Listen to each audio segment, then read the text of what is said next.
food cans used to be soldered with lead compounds, so much so that people living off of canned food may have died from lead poisoning. Thankfully, this is no longer a problem in the United States. Lead contamination was actually one of the first priorities of the FDA before it was even called the FDA back in 1906. It's great that newspapers now have online archives going back a century, so we can read about landmark historical events like FDA proposes lead-soldered cans be banned way back yonder in 1993, going into effect 1995. Evidently, it was complicated, because lead solder was grandfathered in as a prior sanctioned substance. Now that the lead is gone, though, are canned foods healthy? It primarily depends on what's in the can. If it's Spam Dandy, I'd probably pass. Let's give canned food the benefit of the doubt, though. What about canned fruit? Well, we know fruits and vegetables in general may help protect us from dying from cardiovascular disease, and when it comes to preventing strokes, fruit may be even more protective.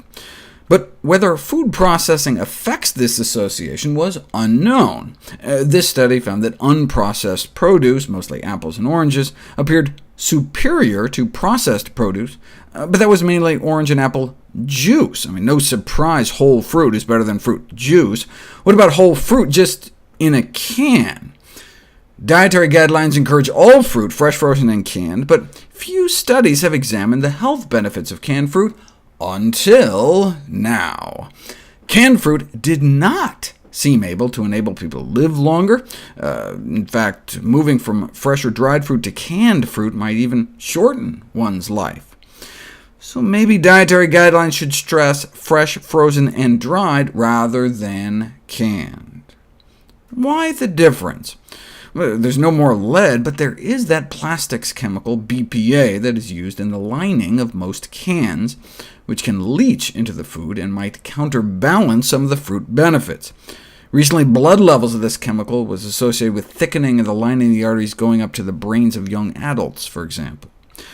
Canned fruit is often packed in syrup as well, with all that added sugar, and the canning process might diminish some nutrients, potentially wiping out 20 to 40% of the phenolic phytonutrients and about half of the vitamin C.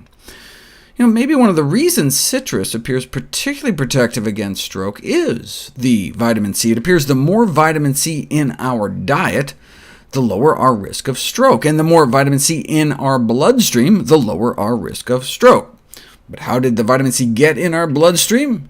These people must have been eating a lot of healthy foods, like citrus, tropical fruits, broccoli, bell peppers. Therefore, the observed effect of vitamin C on stroke reduction may simply be a proxy for specific healthy foods that lower stroke risk. How could we tell? Well, we could just give people vitamin C pills instead and see if they work, and they don't. Citrus fruits have all sorts of other compounds associated with lower stroke risk. The whole is greater than the sum of its parts. You can't capture Mother Nature in a pill. It's like the apocryphal beta-carotene story. Dozens of studies show that people who ate more beta-carotene-rich foods, like greens and sweet potatoes, and therefore had more beta-carotene circulating in their system, had lower cancer risk. But how much money can we make selling carrots? So they tried giving people beta-carotene pills, and not only did they not work, they may have even caused more cancer. So I assumed this National Cancer Institute researcher would conclude the obvious: produce, not pills. But no, maybe we should have tried lower dose pills, or maybe alpha-carotene pills, or pills with other phytochemicals, or multiple combinations. After all, it's likely that neither the public nor the scientific community will be satisfied with recommendations concerned solely with mere foods.